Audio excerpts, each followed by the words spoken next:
Thank you. ನಾನು ದಕ್ಷಿಣ ಕನ್ನಡ ಜಿಲ್ಲಾ ವರದಿಗಾರ ಆದಿತ್ಯ ದುಂಡೋಲೆ. ರಾಷ್ಟ್ರೀಯ ಹೆದ್ದಾರಿ ಅವೈಜ್ಞಾನಿಕವಾದ ಕಾರಣ ಎಡಪದವು ಕಾಮಗಾರಿ ಏನಿದೆ ಇದು ಸಂಪೂರ್ಣ ಈಗ ಹದಗೆಟ್ಟಿರುವಂತದ್ದು. ಅದರ ಜೊತೆಯಾಗಿ ಕಳೆದ 2 ದಿನಗಳ ಹಿಂದೆ ಈ ರಾಷ್ಟ್ರೀಯ ಹೆದ್ದಾರಿಯ ಕುಸಿದಿರುವಂತದ್ದು ದೃಶ್ಯದಲ್ಲಿ ತೋರಿಸ್ತಾ ಹೋಗ್ತೀವಿ.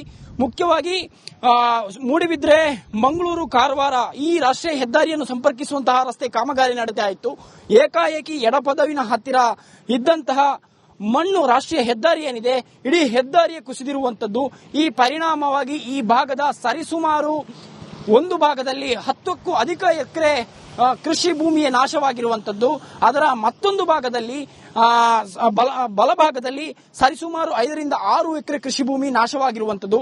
ಈ ಪರಿಣಾಮವಾಗಿ ಇದರ ಸ್ಥಳದಲ್ಲಿದ್ದಂತಹ ಮನೆಗಳಿಗೆ ಮಣ್ಣು ತುಂಬಿರುವಂತದ್ದು, ಜೊತೆಗೆ ಕೃಷಿ ಭೂಮಿ ಸಂಪೂರ್ಣವಾಗಿ ನೀರಿನಿಂದ ಜಲಾವೃತವಾಗಿರುವಂತದ್ದು. ನಾವು ದೃಶ್ಯದಲ್ಲಿ ತೋರಿಸ್ತಾ ಹೋಗ್ತೀವಿ ಇದರ ಭೀಕರತೆ ಹೇಗಿದೆ ಅಂತ ಹೇಳುವಂತದ್ದು. ನೋಡಿ, ಅಲ್ಲಿ ಮನೆ ಇದೆ, ಆ ಮನೆಗೆ ಸಂಬಂಧಪಟ್ಟಂತಹ ಕೃಷಿ ಭೂಮಿಗಳು ಸುತ್ತ ಪರಿಸರದಲ್ಲಿದೆ. ಈ ಸಂದರ್ಭದಲ್ಲಿ ಹಾಕಿದಂತಹ ಮಣ್ಣೇನಿದೆ ಈ ಮಣ್ಣು ಜರಿದ ಕುಸಿದ ಪರಿಣಾಮವಾಗಿ ಸಂಪೂರ್ಣವಾಗಿ ಹದಗೆಟ್ಟಿರುವಂತಹ ರಸ್ತೆಯ ಅಥವಾ ಅವೈಜ್ಞಾನಿಕ ಕಾಮಗಾರಿಯಿಂದ ಇಂತಹ ಘಟನೆ ನಡೆದಿದೆ. ಇದು ಹಿಂದೆ ಅಧಿಕಾರಿಗಳಿಗೆ ಸ್ಥಳೀಯರು ಕೂಡ ಮಾಹಿತಿ ಕೊಟ್ಟಿದ್ರು.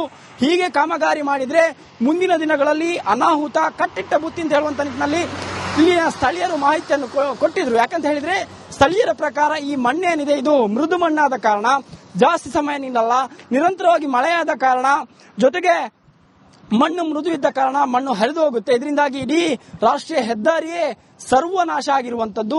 ಎಡಪದವು ಕಾರವಾರ ಮಂಗಳೂರು ಸಂಪರ್ಕಿಸುವಂತಹ ರಸ್ತೆ ಏನಿದೆ ಅಥವಾ ಮೂಡಿಬಿದ್ರೆಯಿಂದ ಮಂಗಳೂರಿಗೆ ಸಂಪರ್ಕಿಸುವಂತಹ ರಸ್ತೆ ಇದಾಗಿರುವಂತದ್ದು. ಇದರ ಮಧ್ಯಭಾಗ ಎಡಪದವು ಎಂಬ ಊರಿನಲ್ಲಿ ಈ ಘಟನೆ ನಡೆದಿರುವಂತದ್ದು. ಇದರಿಂದಾಗಿ ಇಡೀ ಕೃಷಿ ಭೂಮಿಯೇ ನಾಶವಾಗಿರುವಂತದ್ದು. ಇದು ಒಂದು ಕಡೆ ಆದ್ರೆ ಮತ್ತೊಂದು ಕಡೆಯ ದೃಶ್ಯವನ್ನು ನಾವು ತೋರಿಸ್ತೇವೆ. ಈ ದೃಶ್ಯವು ಕೂಡ ಅತ್ಯಂತ ಅಂದ್ರೆ ಈ ಕೃಷಿಕರಿಗೆ ಇದರ ಸಂಬಂಧಪಟ್ಟಂತಹ ಏನು ಭೂಮಿ ಏನಿದೆ ಇವರಿಗೆ ಅತ್ಯಂತ 10ಕ್ಕೂ ಅಧಿಕ ಎಕರೆ ಕೃಷಿ ಭೂಮಿ ಅಂದ್ರೆ ಅಡಿಕೆ ತೋಟ ಇದೆ, ಜೊತೆಗೆ ಕಾಳು ಮೆಣಸು ಕೃಷಿ ಇದೆ. ಇದು ಸಂಪೂರ್ಣವಾಗಿ ನಾಶವಾಗಿದೆ. ಸರಿಸುಮಾರು 10 ಫೀಟಕ್ಕೂ ಅಧಿಕ ನೀರು ತುಂಬಿಕೊಂಡಿರುವಂತದ್ದು. ಮುಖ್ಯವಾಗಿ ಅವೈಜ್ಞಾನಿಕ ಕಾಮಗಾರಿ ಅಂದ್ರೆ ಏನು ತಡೆಗೋಡೆಯನ್ನು ನಿರ್ಮಾಣ ಮಾಡದೆ, ಕಾಂಕ್ರೀಟ್ ನ ತಡೆಗೋಡೆಯನ್ನು ನಿರ್ಮಾಣ ಮಾಡದೆ ಈ ರಸ್ತೆಯನ್ನು ಮಾಡಿರುವಂತದ್ದು. ಇದೇ ಈ ಕುಸಿತಕ್ಕೆ ಕಾರಣವಾಗಿದೆ. ಮುಂದೆಯೂ ಕೂಡ ಇಂತಹ ಪರಿಸ್ಥಿತಿ ಎದುರಾಗುವಂತಹ ಎಲ್ಲ ಸಂಭವ್ಯ ಕೂಡ ಇರುವಂತದ್ದು. ಯಾಕಂದ್ರೆ ಹೇಳಿದ್ರೆ ಇನ್ನೂ ಕೂಡ ಕಾಮಗಾರಿಯನ್ನು ಇದನ್ನು ಅಭಿವೃದ್ಧಿಯನ್ನು ಅಥವಾ ಇದಕ್ಕೆ ದುರಸ್ತಿ ಕೆಲಸವನ್ನು ಮಾಡ್ತಾ ಇದ್ದಾರೆ, ಮಣ್ಣೆತ್ತುವಂತಹ ಕೆಲಸವನ್ನು ಮಾಡ್ತಾ ಇದ್ದಾರೆ. ಅದು ಕೂಡ ಅವೈಜ್ಞಾನಿಕವಾಗಿರುವಂತದ್ದು. ಯಾಕಂದ್ರೆ ಇಲ್ಲಿಯ ಮಣ್ಣನ್ನು ತೆಗೆದು ಮತ್ತೊಂದು ಕಡೆ ಡಂಪ್ ಮಾಡ್ತಿರುವಂತಹ ಕೆಲಸ ಕಾರ್ಯಗಳು ಸದ್ಯಕ್ಕೆ ಆಗ್ತಿರುವಂತದ್ದು. ಇದರಿಂದಾಗಿ ಮತ್ತಷ್ಟು ಇದು ಅಪಾಯದಲ್ಲಿರುವಂತದ್ದು. ಇಲ್ಲಿ ವಾಹನಗಳು ಸಂಚಾರ ಆಗುತ್ತೆ, ಜೊತೆಗೆ ಅನೇಕ ಸ್ಥಳೀಯರಿದ್ದಾರೆ, ಇಲ್ಲಿ ಅನೇಕ ಸಾವಿರಾರು ಮನೆಗಳಿದೆ. ಇವರಿಗೂ ಕೂಡ ಮುಂದಿನ ದಿನಗಳಲ್ಲಿ ಅಪಾಯ ಕಟ್ಟಿಬುತ್ತೆ. ಕರಾವಳಿ ಭಾಗದಲ್ಲಿ ಈ ಬಾರಿ ಮಳೆಯ ಪ್ರಮಾಣ ಅತಿ ಕಮ್ಮಿ ಆಗಿದೆ. ಎಲ್ಲಿಯಾದ್ರೂ ಮಳೆ ಹೆಚ್ಚಾಗ್ತಿದ್ರೆ ಮತ್ತಷ್ಟು ಅಪಾಯ ಬರುವಂತಹ ಸಾಧ್ಯತೆಗಳು ಕೂಡ ಇರುವಂತದ್ದು. ಈಗಾಗಲೇ ಸಾರ್ವಜನಿಕರು ಮತ್ತು ಇಲ್ಲಿನ ಗ್ರಾಮಸ್ಥರ ಆಕ್ರೋಶವನ್ನು ಕೂಡ ವ್ಯಕ್ತಪಡಿಸಿರುವಂತದ್ದು.